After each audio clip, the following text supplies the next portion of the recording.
Hello, welcome and welcome back. आज की फिर से वीडियो होने वाली है 9 एडवाइस की। सभी मैंने प्लेलिस्ट में अलग-अलग करके रखी हुई हैं, तो जो भी आपको पसंद हो वैसी वीडियोस आप देखो। ओके, तो स्टार्ट करते हैं। ये हाइप बिल्कुल ही बेकार है, बिल्कुल ही बेकार। कलयुग है, बुरे का ही ज़माना है, विक्टिम ब्लेमिंग ही होनी है, बुरे बुरे ने ही जीतना है सब। आज इसकी मैं 2 आपको जो एग्ज़ाम्पल है उससे मैं समझाती हूँ। बहुत मैंने पोस्ट और रील्स देखी हैं जिसमें बैक बेंचर्स या फिर उनको कुछ ज़्यादा ही हाइप मिलती है। बैक बेंचर्स अभी ऐसे भी हो सकते हैं कि जो बस पीछे बैठते हैं, ज़्यादा कुछ गलत नहीं कर रहे, बस वो पीछे बैठते हैं, उनकी बात मैं नहीं कर रही। या फिर ऐसा भी हो सकता है जिनके ये मार्क्स से रिलेटेड नहीं है, ठीक है? तो ऐसे मत सोचिएगा मैं इसको मार्क्स के नज़रिए से ले रही हूँ, नहीं, बिल्कुल भी नहीं। बैक बेंचर्स इस वर्ड को और इन लोगों को बहुत ज़्यादा हाइप सोशल मीडिया में या फिर सुपरफिशियल वर्ल्ड में कुछ ज़्यादा ही हाइप मिलती है। लेकिन मुझे ऐसा लगता है कि ये गलत है। आपने युद्ध में देखा होगा ना, जो सबसे स्ट्रॉन्ग होते हैं, जो मतलब होता है ना, जब 2 गुटों की लड़ाई हो रही होती है, तो सबसे आगे वो वॉरियर्स खड़ते हैं, जो काफ़ी ज़्यादा हार्म पहुँचा सकते हैं सामने वाली आर्मी को, दोनों साइड से।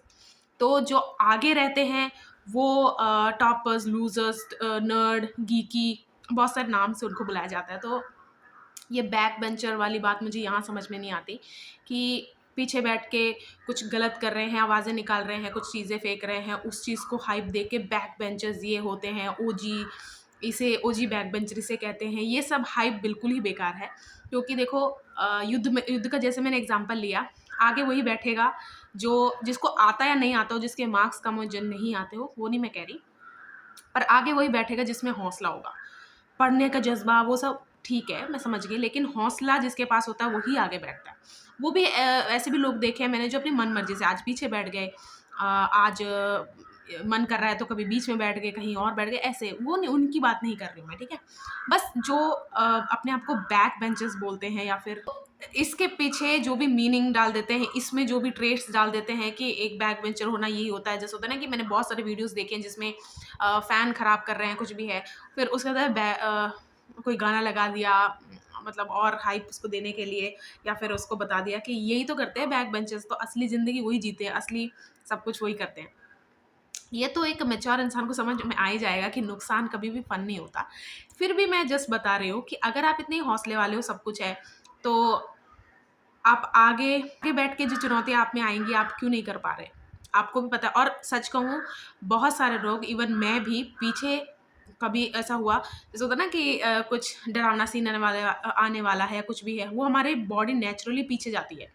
तो ये एक रिफ्लेक्स कह लो, ये एक रिएक्शन कह लो, वो सब होता है। उन बच्चों के लिए मैं बिल्कुल नहीं कह रही, जो इस डर से बैठते हैं। मैं बस उनके लिए ये एडवाइस मैंने बोल रही हूँ कि जो अपने आप को बैक बेंचर बोल के वो गलत-गलत चीज़ों को ऐसे हवा देते हैं कि यार देखा, मैं तो ये कर सकती हूँ, कर सकता हूँ, मैं बैक बेंचर हूँ।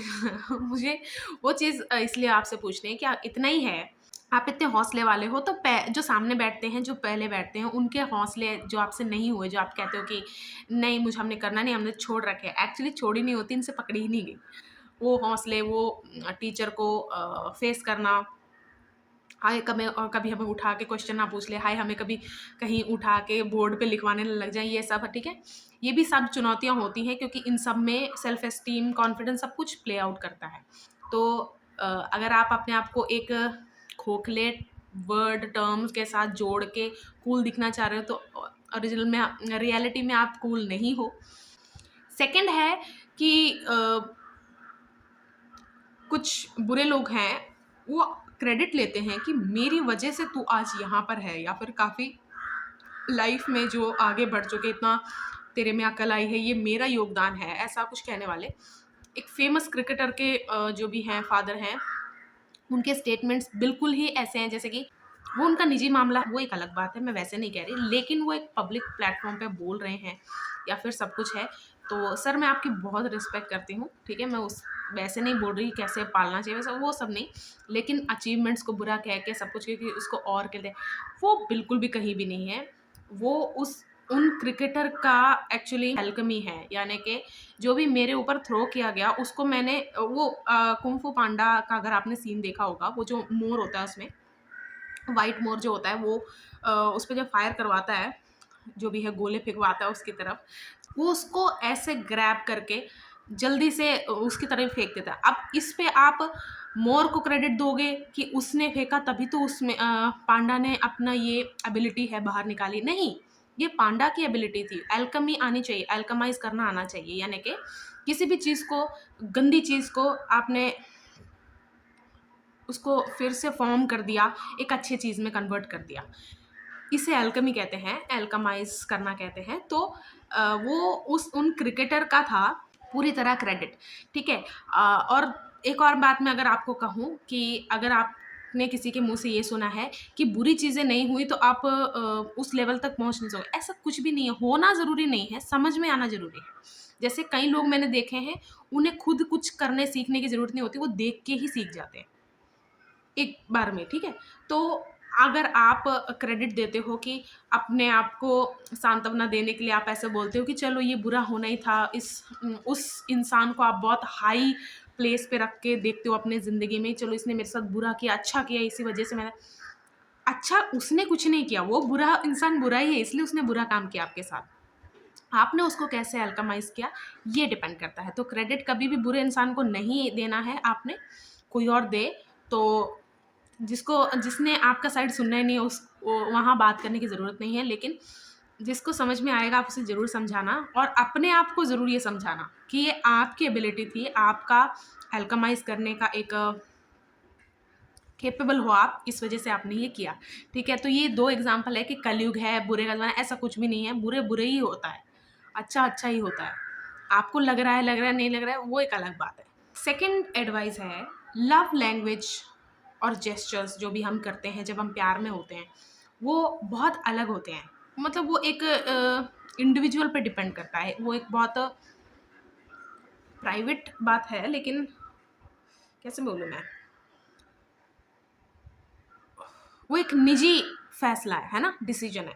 तो कभी भी आपने कोई जेस्चर किया और आपके पार्टनर आपको कंपेयर करते हैं, जो भी उनको लगता है बेंचमार्क ऐसा होना चाहिए आपका जेस्चर, या ऐसा होना चाहिए लव लैंग्वेज, तभी जाके ये एक्सेप्टेबल है आपका प्यार।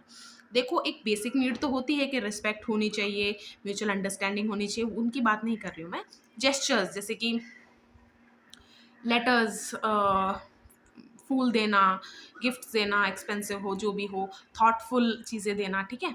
ये सब की बात कर रही हूँ मैं। तो जेस्चर्स सब निजी डिसीजन होता है, हमारा डिसीजन होता है, क्योंकि वो अंदर से आता है। तो अगर आपके पार्टनर या आप हो वो इंसान जो लव लैंग्वेज और जेस्चर्स को इस तरह कंपेयर करते हो, तो ये बहुत ज़्यादा गलत बात है। मैंने एक वीडियो देखी कि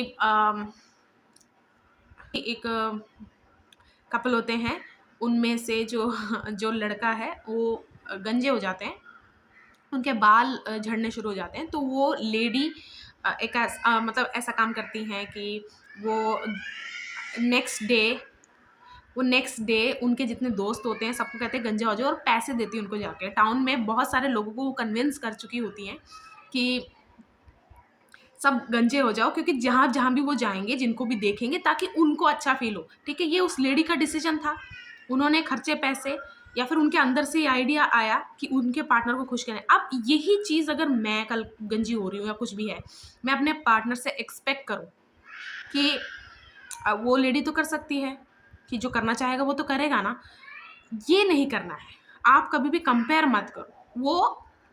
और सच कहूँ, जब आप किसी और का तरीका लेते हो, जब आप कहीं से देखा हुआ कॉपी पेस्ट करते हो, वो आपके अंदर से वो फीलिंग आती भी नहीं है। और एक क्या कहते हैं उसे, सुपरफिशियल नेचुरल, मतलब सुपरफिशियल फीलिंग्स ही आएंगी कि हाँ मैंने ये कहीं देखा था। अच्छी फीलिंग तो आती है, खुश आप रहोगे, लेकिन वो एक ये कुछ हमारे बीच का है, ये एक इंटीमेट चीज़ है, वो आपको फीलिंग नहीं आएगी। तो कंपेयर प्लीज़ मत किया कीजिए। आपके जेस्चर्स, आपके लव लैंग्वेजेस अलग हैं, तो ये अच्छी बात है, ये कोई गलत बात नहीं। और प्लीज़ इसको कंपेयर मत करो, आप भी मत करो। अगर आपको कोई करते हैं तो उन्हें समझाओ, ठीक है। एकदम से छोड़ देना, रिश्ता ख़त्म कर, ये तो बहुत छोटी बात है। उन्हें समझाओ, उन्हें बताओ, नहीं तो आपके लिए वो सही पार्टनर नहीं है। थर्ड है, कोई इंसान अपने आप को बहुत सुपीरियर समझ रहा है, और चाहे आप उनके साथ काफ़ी टाइम से रहते आ रहे हो, या फिर जस्ट अभी टीम बनी है, या कुछ भी सर्कमस्टांसेस है कि वो इंसान प्रेजेंट है जहाँ आप हो, ठीक है। तो एक सुपीरियर इंसान को जब कोई काम नहीं आता, लेकिन उसे करना पड़ रहा है सबके सामने, तो वो ना उसे बहुत लाउड एक ऑप्रेस्ड माहौल बनाने के लिए, मतलब ऑप्रेस करने के लिए, वो माहौल बनाने के लिए ऐसे वे में करेगा कि काम तो मेरे लायक ही नहीं है, मतलब वो उसको डिसरिस्पेक्ट करेगा। जैसे कोई चीज़ खोलनी है, ठीक है, किसी से नहीं खुली, अब इसकी बारी है, अब ये खोल रहा है, तो ये फालतू में ही बर्तन को ऐसे जो भी है, वो उस काम की ना किसी तरह डिसरिस्पेक्ट करने की कोशिश करेगा, ये दिखाने की कोशिश करेगा कि ये काम इतना छोटा है, मेरे लेवल का ही नहीं है, लायक ही नहीं है, ताकि लोग कन्विंस हो, या तो कन्विंस हो या तो डरे उसकी लाउडनेस से, उसके स्ट्रेंथ से, कि हाँ ठीक है उससे काम नहीं हो, लेकिन मैं पंगा लूंगा या लूंगी तो ये मुझे फोड़ देगा या फोड़ देगी, है ना। तो ये एक सुपीरियर इंसान ये जरूर करता है, इल्यूजन बनाने के ट्राई करता है कि मुझे जज करें। पहली बात तो मेरा ट्राई रहेगा कि मैं जज ही ना हूँ लोगों से, अगर जज हुई भी तो मैं एक अपनी एबिलिटी ऐसे दिखा दूँ कि यहाँ मैं कमज़ोर हूँ लेकिन यहाँ मैं बहुत स्ट्रांग हूँ। अगर मेरे से पंगा लेने की कोशिश की, मेरे से मेरा मज़ाक उड़ाने की कोशिश की, तो मैं हार्मफुल हो सकता हूँ, ठीक है? ये एक इल्यूज़न है। तो आप भी सिर्फ़ समझने के लिए मैं बोल रही हूँ कि किसी सुपीरियर को कैसे आप रूम में पहचान जाओगे, वो ये ट्रिक है। ओके, नेक्स्ट एडवाइस बहुत सीरियस।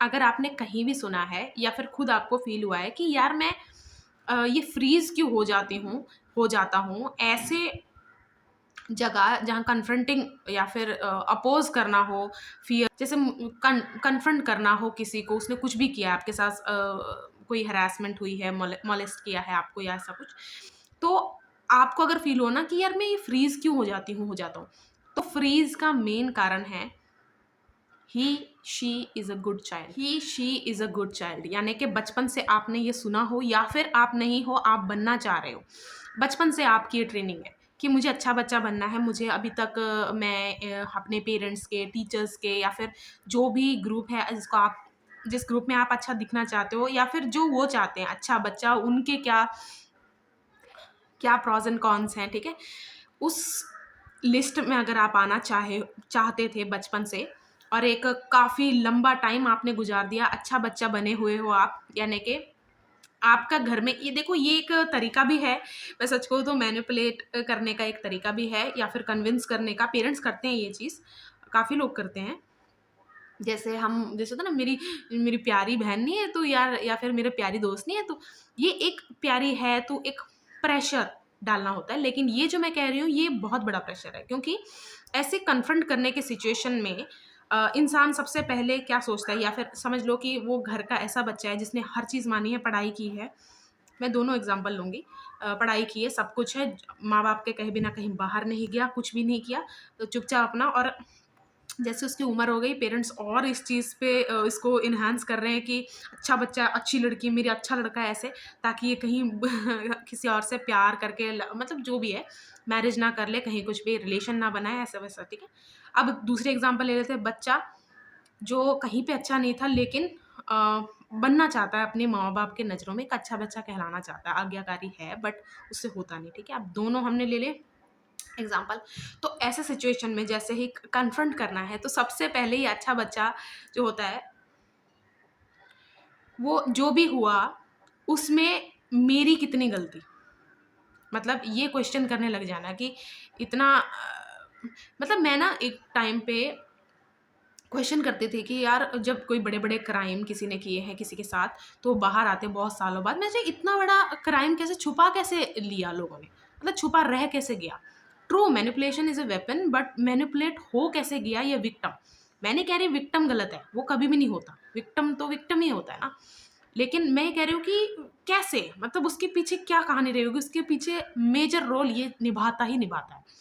मतलब आप खुद को कोसने मत लग जाना कि अरे यार मैं मैनिपुलेट हो गया, विक्टिम क्यों हूँ, मुझे विक्टिम नाम ही बहुत गंदा लगता है, जो सच में होते हैं उनको बहुत लगता है। जो कार्ड लेके खेलते हैं वो तो अलग बात है, चलो ठीक है। तो ये जो अच्छा बच्चा है, सब कुछ है, ऐसा बच्चा ना उसको इंटेलेक्चुअल वे में ले जाता है, या फिर उसको एक तरह का एनालाइज करने लग जाता है कि रादर देन एक्शन नीडेड है वहाँ पर, जैसे ही एक्शन, सॉरी, वहाँ पर रिएक्शन नीडेड है ना।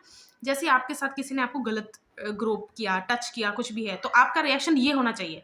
आपका रिएक्शन अगर ऐसा हो गया, इसका ये फ्रीज सा मतलब बता रही हूँ मैं, कि मैंने कपड़े ही ऐसे पहने हैं, या फिर मैं आई ही ऐसे माहौल में, मैं ट्रांसपोर्ट में चढ़ी ही क्यों, चढ़ा क्यों? या फिर मैंने घर से झूठ बोला हुआ है, अब मैं सही कहते हैं माँ-बाप कि मुझे ऐसे नहीं घूमने आई हुई हूँ, आया हुआ हूँ।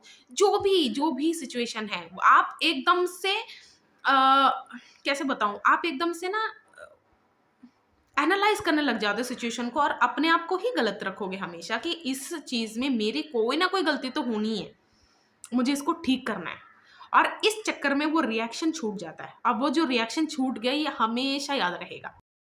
अब ये जो रिएक्शन छूट गया आपसे, आपको हमेशा याद रहना है और जब भी याद रहेगा आपको, आप अपने आप को और ज़्यादा कोसोगे। मतलब कि यहाँ भी मैं लल्लू ही हूँ, यहाँ भी मैं लूज़र ही हूँ, मैंने कुछ नहीं कर पाई और ज़्यादा इसमें हावी हो जाएगा कि मैं एक अच्छा बच्चा नहीं हूँ। तो ये फ्रीज़ होना, इसका बहुत बड़ा कारण ये है कि बच्चा ना, जैसे अगर ज़्यादा ही उसने सुना हुआ, इसलिए मैंने दोनों एग्ज़ाम्पल ली। एक जो अच्छा बच्चा ऑलरेडी है, एक जो जिसने सुना ही बहुत है कि तू है ही नहीं, है ही नहीं, है ही नहीं, लेकिन वो कोशिश कर रहा है अंदर से, चाहे वो दिखा नहीं रहा बच्चा। तो फ्रीज़ जब भी हो, उस टाइम आपको रिएक्शन करना ही करना है जैसा आपको फ़ील हुआ। जैसे क्या मतलब जैसा आपको फ़ील हुआ? मतलब कोई स्ट्रेंजर आपको छू रहा है तो गंदा ही फ़ील होगा, वो भी गलत जगह। अभी जो यहाँ पर टच कर दिया, वहाँ टच कर दो, गंदा ही लगेगा आपको। तो यहाँ मैं सच कहूँ तो यहाँ भी मत उसको बेयर करना, क्यों ये नहीं है कि ये मेरी वैसी वाली जगह थोड़ी है। बस नहीं, इसलिए मैंने यहीं पे हाथ रखा, मैं चाहूँ तो कहीं और भी रख सकती थी। तो अगर आपको कोई स्ट्रेंजर बेफ़ालतू में ही आपके बॉडी पे टच कर रहा है, पर्सनल स्पेस उसने बिल्कुल ही इन्वेड कर दी आपकी और आपको छू रहा है, कुछ भी है। एक होता है जब आप पब्लिक में जाते हो, गलती से हो गया, ठीक है? वो हमें पता चल जाता है, देखो बॉडी को पता चल जाता है और आप एक देखते हो पीछे और उस इंसान का अगर वो गिल्टी होगा, तो आँखें उसकी फड़फड़ाएँगी, नीचे देखेगा कुछ भी है, ठीक है? वो या फिर कुछ बेशर्म होते हैं, नज़रें मिलाते हैं कि हाँ, क्या? हाँ, छू लिया, देखा, ऐसे। लेकिन जो सही होगा, मतलब जो अच्छा होगा उसकी आँखों में दिखेगा, वो खुद से पहले ही बोल देगा कि सॉरी, सॉरी, आप कुछ भी कर सकते हैं, आप मुझे, वो डरेगा नहीं पनिशमेंट से, जो सही होता है, लेकिन उससे गलती हो गई, गलती से भी, तो पनिशमेंट से नहीं डरेगा। आप भी ऐसा मत कर देना कि आप किसी इनोसेंट को, जैसे होता है ना कि कंधा टकरा गया, कुछ भी है और आप ईगो में ले गए, ईगो की बात नहीं चल रही है यहाँ पर। मैं जैसे आप समझ गए होंगे मैं क्या बोलना चाहती हूँ, क्योंकि सिर्फ़ लड़कियों के लिए मैं नहीं कहती, बच्चों के साथ मतलब बच्चों के साथ होता है, लड़कों के साथ भी होता है, टीनेज ईयर्स में जो है उनके साथ भी होता है, लेडीज़ के साथ में, सबके साथ होता है। देखो काम का कोई वो नहीं है, प्रेफ़रेंस, काम मतलब वासना, उसका कोई प्रेफ़रेंस नहीं होती, ठीक है? उसको जब एक फ़ीलिंग आ गई, उस फ़ीलिंग की इंटेंसिटी कैसे बढ़ाते रहना, तो उसके माइंड में जो आता रहेगा, वो करता रहेगा। It doesn't have to make sense कि लड़का है तो लड़की को ही छेड़ेगा ना, ऐसे कैसे? तो ठीक है, काम का कोई प्रेफ़रेंस नहीं होता, तो इसलिए मैंने ये शेयर किया। अगर आपने कहीं भी सुना है कि ये आपकी लाइफ है, आपको अपने डेफिनेशन के साथ जीना चाहिए, इसका क्या मतलब होता है? ऑफ कोर्स पहले मैच्योरिटी ले आओ, उसके बाद, अदरवाइज़ खुद तंग होगे और दूसरों को भी तंग करोगे। एनीवेज़, अगर आपके पास कोई गुरु है, वो दोस्त के रूप में है, माँ-बाप के रूप में है, पार्टनर के रूप में, या फिर लिटरली आपके पास गुरु है, तो बहुत सारे आपके क्वेश्चंस के आंसर्स तो मिलने के बाद आपको सैटिस्फैक्शन फ़ील हो जाएगी, क्योंकि और स्टिल वो आपका आंसर नहीं होना चाहिए, मतलब उन सब का आंसर का निचोड़ आपका आंसर होना चाहिए। जैसे अगर आपकी कोई चीज़ नहीं मिल रही, गुम हो गई है, या फिर आपने कहीं रखी थी, आपको मिल नहीं रही, ठीक है? तो सबसे पहले आप मे बी वाली सारी जगह चेक कर लेते हो, है ना? तो ये इन सब के आंसर्स आपके लिए मे बी होना चाहिए, और चीज़ जहाँ से मिल रही है वो तो उसे आपने देखना है आंसर की तरह, आपके आंसर की तरह। अब इसका मैं एक एग्ज़ाम्पल देती हूँ आपको। में आपने बुक में पढ़ा होगा कि मून को सन की ज़रूरत होती है, मतलब बुकिश आपने जो भी पढ़ा है वो यहाँ पर नहीं मैं बोलूँगी, जस्ट आपको एक एग्जांपल देने के लिए बोल रही हूँ। वो बुकिश नॉलेज तो आपके पास है ही है, आप अपनी डेफिनेशन कैसे बनाओ उसकी मैं एक एग्जांपल देती हूँ। जैसे अगर जैसे मेरे दिमाग में आया कि अगर मून हमारे लिए इतना इम्पोर्टेंट है और हर रात सन के सपोर्ट से उनको उनसे जो लाइट हमें आती है, ठीक है, रात में ठंडक रहती है, जिससे टाइड्स को हेल्प मिलती है, सब कुछ है, ग्रेविटेशनल जो भी सब, वो बुकिश मैं कह रही हूँ, उसको छोड़ दो आप। तो मैंने सोचा फिर अमावस्या के दिन, यानी कि न्यू मून के दिन, फिर मून कहाँ गए जो हमारे लिए इतने इंपॉर्टेंट है, और सन अगर उनको, तो इस दिन क्या सन छोड़ देते हैं क्या उनको, कुछ भी है? नहीं। फिर ऐसे ही सोचते मेरे को ऐसा लगा कि मून इज़ अ वेरी अपने ओन बॉस हैं, यानी कि अपने काम के मैं खुद ही बॉस हूँ। मतलब हर दिन देखा होगा ना, वो घटते-बढ़ते रह रहे हैं, या फिर तो मैं अलग से अपनी डेफ़िनेशन बनाई कि मून एक ऐसी सेलेस्टियल बॉडी है जो अपने टर्म्स एंड कंडीशन पे काम वर्क कर रही है, और उसे अपना काम खुद के ढंग से करना है, ठीक है? प्लस प्लस कि जितनी ज़रूरत है वर्ल्ड को उतना काम किया, उसके बाद गायब हो गए, और कभी-कभी दो सुबह में भी दिखाई दे रहे हैं, दोपहर में भी दिखाई दे रहे हैं। मतलब आप ऑफ ट्रैक भी जाओ, अगर आप ऑफ ट्रैक पे चुनते हो ना, फिर भी आप ट्रैक तक पहुँच ही जाओगे। जैसे किसी चीज़ का ट्रू मीनिंग या डेफ़िनेशन आपको नहीं भी मिल रहा है ना, तो गलत-गलत डेफ़िनेशन जाते-जाते खुद से, लोगों का नहीं मैं यहाँ कह रही, खुद से जाते-जाते आपको सही मिलेगा। बस बुरा क्या है, कट्टरता।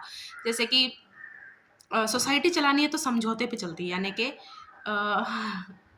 किसी चीज़ का ऐड बार-बार मत दिखाओ। मुझे चाहिए, मुझे पसंद है, ठीक है, मैं ले लूँगी, ठीक है? इतना ऐड या फिर मेरे मुँह तक आने की ज़रूरत नहीं है। तो ये एक समझौता है कि इस सोसाइटी में रहने के लिए कुछ कॉम्प्रोमाइज़ मैं करूँ, कुछ आप करो, ठीक है? तो मेरा डेफ़िनेशन जो मैं मानती हूँ, उसको मुझे किसी पे थोपना नहीं है, या फिर अब मुझे इसको वो नहीं बनाना कि ये है अब रियल ट्रूथ, ऐसा नहीं बनाना है। तो अगर आप लाइफ़ में ऐसे ही किसी चीज़, जो भी आपको किसी चीज़ के बारे में बताया जा रहा है, लेकिन आपको वहाँ डाउट है कि नहीं, आपको लगे कि नहीं यार, there is something more to it, और मुझे ऐसा लगता है, आपको वैसे ही सोचते जाना है। आपको अपने लाइफ के सारे डेफिनेशन आपके खुद के होने चाहिए, ठीक है? आपने सारे मे बी प्लेसेस सर्च कर लिए, उसके बाद आंसर्स आपके खुद के। कभी भी ऐसा मत सोचना कि सन ऊपर है, मून नीचे है, नहीं तो मून ऊपर है, सन नीचे है। सन की ज़रूरत के बिना तो ऐसे कुछ लोग बोलते हैं नहीं, मून को सन की ज़रूरत नहीं है, बल्कि सन को है, वो तो 5 बजे के बाद चला जाता है। मतलब सोचो किस कैसी-कैसी बातों पे झगड़े, वो इसलिए हो रहे हैं कि मैं अपना मैं अपना डेफिनेशन आपके ऊपर थोपना चाह रही हूँ, ठीक है? तो आप भी ये चीज़ नोटिस करना कि लाइफ आपकी लाइफ में आपके डेफिनेशन हो, लेकिन उन डेफिनेशंस को आप किसी पे थोपो ना। जैसे ऐसे ना हो कि यही मान, आप ये सच है, देख कितना सेंस बना रहा है, मैं इसको और नहीं कोई मान रहा तो आप और भी बातें बोले जा रहे हो फोर्स करने के लिए, ठीक है? नेक्स्ट है, अगर आपने डर से खाना खाया तो आप रोगी हो, अगर आपने मज़े में खाया तो आप भोगी हो, और आपने अगर बैलेंस के साथ खाया तो आप योगी हो। जैसे जैसे पहले का एग्ज़ाम्पल देती हूँ मैं, डर से खाया तो, रोगी का एग्ज़ाम्पल अगर मैं लूँ, जैसे मुझे भूख लगेगी बाद में, पेट और भर लेती हूँ, ठीक है? ये भी है, वो भी है, खा लेती हूँ सब कुछ, बॉडी बनानी है। नहीं तो आप दूसरा एग्ज़ाम्पल ले लो कि बहुत ज़्यादा खा लिया, अब मुझे घटाने पे ध्यान देना है, तो लिक्विड्स आप ऐसे-ऐसे बना-बना के पी रहे हैं, घर के खाने वाले होते हैं। और ऐसे लोग, रोगी मैं इसलिए बोल रही हूँ, वो एक होता है ना कि खाना कंज़्यूम करना, बड़े बुजुर्ग बोलते हैं ना कि ध्यान से खाओ, पूरा अपने फ़ोकस से खाओ। वो इसीलिए कहते हैं कि जब आपका ध्यान होगा ना खाना खाने में, जैसे आपका मन कर रहा है, आपको भूख लगी है इसलिए आप खाना खा रहे हो, तो जो चीज़ आप खुशी से खा रहे हो उसका कंज़म्पशन एक अलग इफ़ेक्ट देगा आपकी बॉडी में, और एक जो आप डर के साथ खा रहे हो ना, वो रोग की तरफ ही आपको लेके जाएगा। For sure. जैसे आप डर के मारे इधर-उधर सर्च करते हो, कोई फाइबर को अच्छा बोल रहा है, कोई कार्बोहाइड्रेट्स को अच्छा बोल रहा है, कोई कार्ब्स, कोई प्रोटीन को ज़्यादा महत्व दे रहा है, तो आप डर के खाते-खाते ना आप रोग तक ज़रूर पहुँचोगे। आपकी बॉडी बनी ना बने, आप रोग तक ज़रूर पहुँच जाओगे। तो मैं ऐसा सोचती हूँ कि जो डर से खाता है, वो खाती है, वो रोगी होता है।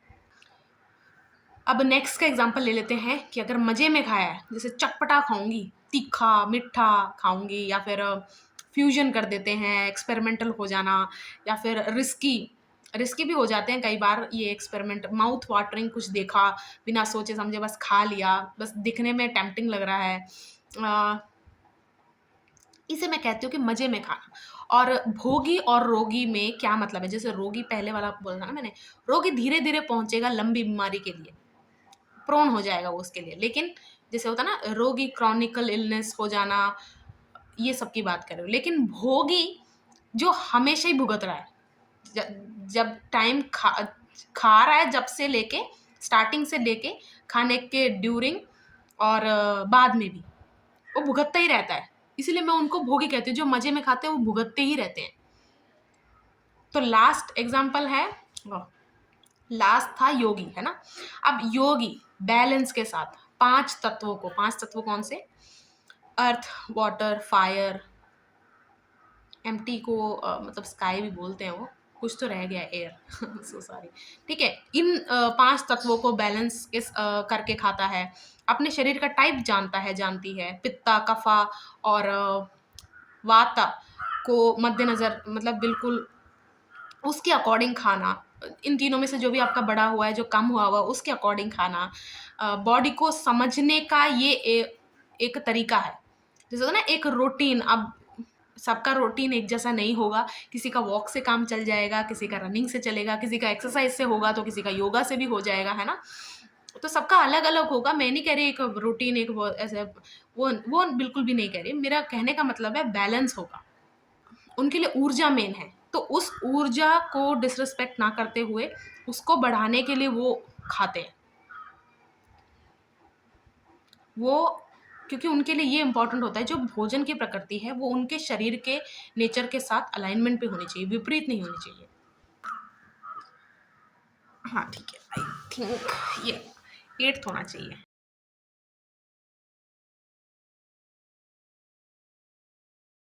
आपने अगर कहीं भी सुना होगा ना कि बुरी बातें जहाँ हो रही हैं वहां पर मत जाओ, वो मत सुनो, सुनो मत, सुनो मत, सुनो मत।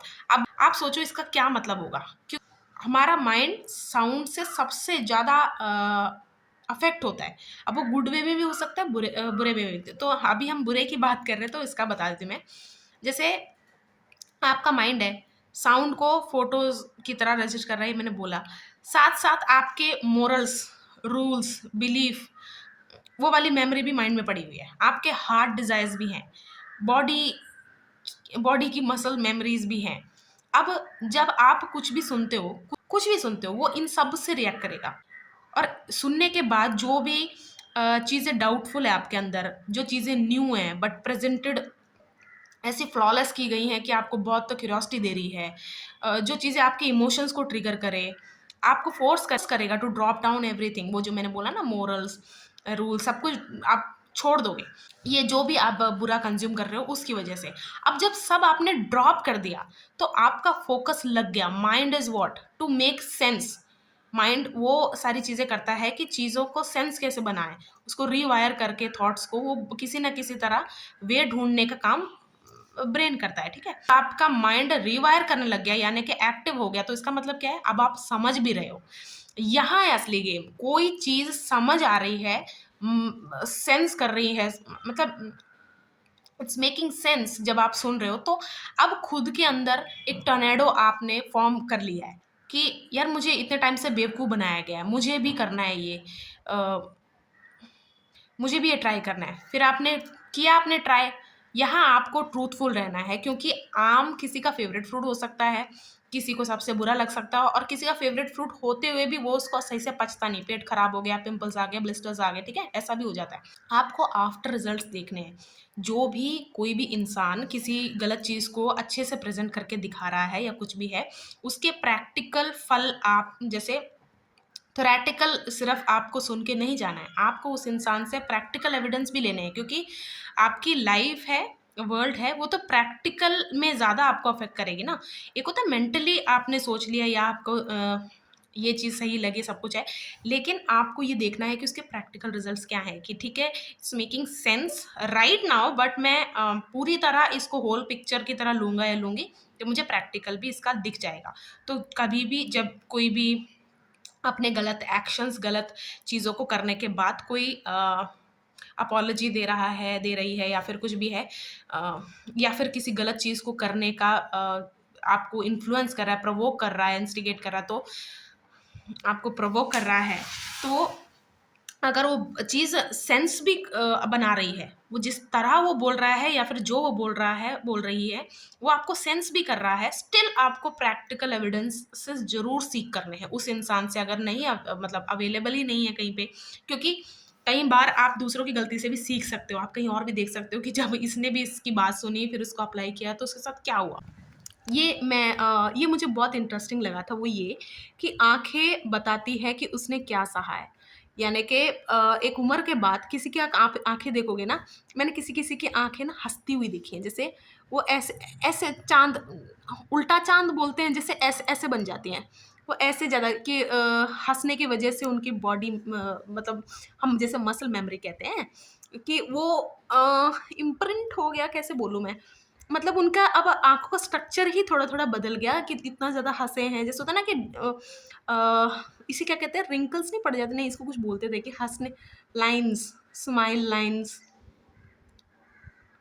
जैसे बार-बार कोई स्माइल करता है तो उसके ऐसे लाइन्स पड़ जाते हैं, सब कुछ, ठीक है? उस तरह से बात कर रही हूँ। किसी की आँखें मैंने डेड देखी हैं, ख़त्म, अंदर से। जैसे कि उसको देखते ही ऐसे लगता है कि किसी स्कल स्कल में देख रहे हैं, है ना? किसी स्कल में देख रही हूँ मैं। और किसी-किसी की आँखें मैंने ऐसे देखी हैं जो बहुत रोई हैं, बहुत ज़्यादा। किसी की लाइफ़ की सच्चाई जाननी है ना, आफ्टर 50 ज़्यादा पता लगती है। तो उनकी आँखों में जिन्होंने बहुत क्रूरता की होती है ना, वो भी दिखेगी आपकी। आँखें इसीलिए, जैसे मैंने पढ़ा है, आपने पढ़ा होगा कहीं न कहीं, कि आँखें ही मन का कुछ कहते हो ना कि आँखों से पता चल जाता है, ये बात सच है। आप अगर ध्यान देने लगोगे ना, सच में आँखें बोलती हैं। जो मैंने सबसे ज़्यादा फ़ेवरेट आँखें देखी हैं, वो है इनोसेंट आइज़। ये मैंने बहुत लोगों की, मतलब बहुत पॉपुलर आँखें भी हैं इनोसेंट आइज़। जैसे ना, इनोसेंट आइज़ का क्या मतलब है, आप बच्चों की आँखें देखो कैसे होती है। अ, मैं बना नहीं पा रही हूँ वैसा फ़ेस, क्योंकि मैं इनोसेंट नहीं हूँ। नहीं, मज़ाक कर रही हूँ। मतलब यार, कैसे बताऊँ, मुझे समझ नहीं आ रहा बताना। इनोसेंट आइज़, तो आप बच्चों के देख लेना, क्योंकि वही एग्ज़ाम्पल रह सकते हो सकते हैं इनका। उनकी आँखें देखो, सबसे फ़ेवरेट लोगों को, ऐसे लोगों की आँखों में देख के लोग मैनिपुलेट भी हो जाते हैं। जैसे कि ऐसा कभी नहीं हो सकता कि इनोसेंट इंसान लाइफ में कभी डिसाइड ना करे कि अब उसे गलत करना है, ठीक है? ये भी एक चीज़ हो सकता है कि मात खा जाता है इंसान की। अब तक का जो इसका भी एक्सपीरियंस रहा है, उस तरह मैंने इसको जज किया, लेकिन ये तो कुछ और ही निकला, ठीक है? आँखें बताती हैं बहुत कुछ, लेकिन जो आपके साथ हो रहा है उसको भी जज करना कि नहीं, मुझे मैंने किसी वीडियो में देखा था कि नहीं, नहीं इसकी इनोसेंट आइज़ है, तो ये सही ही होगी, ऐसा होगा, ऐसा मत सोचना, ठीक है? जस्ट मैं आपको बता रही हूँ कि आँखें है एविडेंस कि लाइफ में इस इंसान ने सबसे ज़्यादा क्या देखा है। आप गूगल में सर्च भी कर लेना इस बारे में। Eyes, eyes of the person who suffered dash a lot, जो भी इमोशन आप डाल देना, ठीक है? नेक्स्ट एडवाइस जो है ये मैं चाहूँगी आप ट्राई भी करो, ठीक है? एक बार ट्राई करो, कैसा लगा आप ज़रूर बताना। मून फेजेस देखे हैं आपने? न्यू मून के बाद बढ़ता रहता है, पूर्णिमा फिर पहुँचता है, उसके बाद पूर्णिमा के बाद, फुल मून के बाद वो घटता है, ठीक है? आपके अंदर जो मैस्कुलिन और फेमिनिन एनर्जी है, उसको आप बैलेंस में कैसे लाओ, ये आप मून फेज से अच्छे से प्रैक्टिस कर सकते हो। अब किसी चीज़ के अलाइनमेंट पे आना है ना, तो उस चीज़ की और आप में वो समानता होनी चाहिए। अब हम तो चाँद बन नहीं सकते, ना ही चाँद इंसान बन सकता है, तो ये एक समानता हो गई कि ना तू मेरे जैसा बन सकता, ना मैं तेरे जैसा। समानता में ही गिना जाएगा, ठीक है? अब आप न्यू मून, अमावस्या को आपने देखना है बेबी। बेबी क्या है, वो he is resting, he is dreaming, he is desiring, ठीक है? ही इज़ क्यूरियस, ही और शी इज़ क्यूरियस, हंग्री, सब कुछ है, लेकिन स्टिल बेबीज़ इतना मूव नहीं कर पाते, खुद से कुछ नहीं कर पाते, वो बैठे हुए हैं। अब बेबी को किसकी ज़रूरत है पहले? पेरेंट्स दोनों की ज़रूरत होती है। पहले किसकी ज़रूरत है? क्योंकि दूध जो मैटरनल लव है वो बच्चा ज़्यादा क्रेव करता है, क्योंकि वो वूम में था, तो वो ज़्यादा फ़ैमिलियर है, ठीक है? तो न्यू मून के बाद आपको अपने ममत्व पे ज़्यादा काम करना है, यानी कि आपने फेमिनिन साइड पे ज़्यादा काम करना है till full moon. Full moon is half feminine और हाफ मैस्कुलिन, ठीक है। उसके बाद अब देखो फेमिनाइन धीरे धीरे गायब हो रही है, जो भी उसने बिल्ड किया है। एक और चीज आप जो करोगे, न्यू मून के बाद आप बिल्ड करने पे ज्यादा ध्यान देना, ठीक है, रादर देन अपने पुरुषार्थ पे। पुरुषार्थ में नहीं, बिल्ड करते वक्त इंसान कैसे होता है, केयरफुल होता है, नर्चरिंग होता है, प्रोटेक्टिव होता है, बहुत ज़्यादा बिल्ड करते वक्त जो जो चीज़ आपको लगेगी, मतलब आपका फेमिनिन साइड सबसे ज़्यादा एक्टिव होना चाहिए। फुल मून पे आते ही आपको पुरुषार्थ अपने मैस्कुलिन साइड पे, और मैं ये सिर्फ लड़कों लड़की को नहीं कह रही, मैं सिर्फ लड़कों को नहीं कह रही या लड़कियों को नहीं कह रही, मैं दोनों को कह रही हूँ। ये चीज़ आप करके देखो।